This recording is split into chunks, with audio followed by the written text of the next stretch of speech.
भगवान में आस्था रखने वाले कथा प्रेमियों, गोस्वामी तुलसीदास जी ने रामचरितमानस के बालकांड के प्रारंभ में एक बहुत ही व्यवस्थित क्रम में वंदना की है।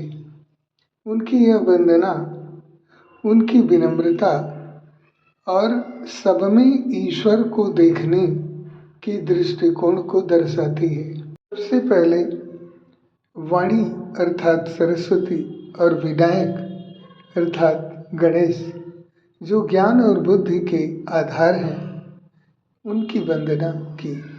विद्या की देवी सरस्वती और विघ्नहर्ता गणेश की वंदना उन्होंने इसलिए की कि उनका कार्य सकुशल पूरा हो सके। दूसरे चरण में उन्होंने अज्ञान का नाश करने के लिए गुरु की वंदना किया। तुलसीदास जी ने गुरु को भगवान से भी ऊंचा स्थान दिया है।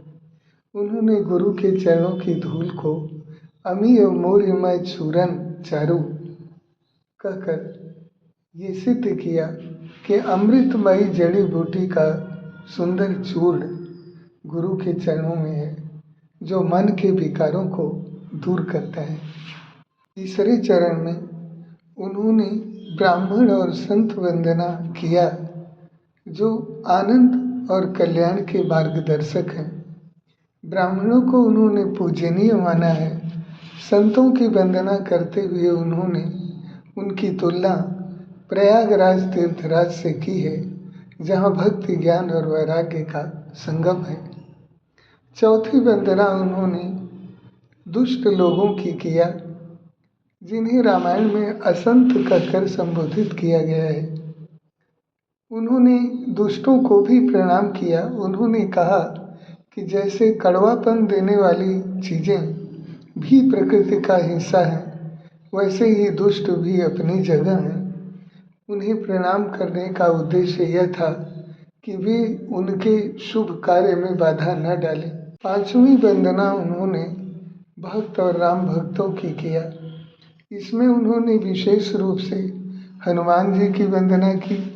उन्होंने हनुमान जी को बुद्धिमत्ताम वरिष्ठम और राम काज के लिए सदैव तत्पर रहने वाला बताया। इसके साथ ही उन्होंने विभीषण, सुग्रीव और अन्य भक्तों का भी स्मरण किया है। वंदना उन्होंने माता पिता और देव देवताओं की किया। तुलसीदास जी शिव के अनन्य उपासक थे। उन्होंने शिव और पार्वती को जगत के माता पिता मानकर उनकी वंदना की। उन्होंने अयोध्या नगरी और सरजू नदी की भी वंदना की। सातवीं वंदना उन्होंने श्री राम सीता जी की किया, जो पूर्ण ब्रह्म और परम शक्ति थे। अंत में वे अपने इष्ट भगवान राम और माता पिता की वंदना करते हैं। वे कहते हैं कि श्री राम ही इस चराचर जगत के स्वामी हैं और उनकी कृपा के बिना यह रामचरितमानस नाम का ग्रंथ पूरा नहीं हो सकता।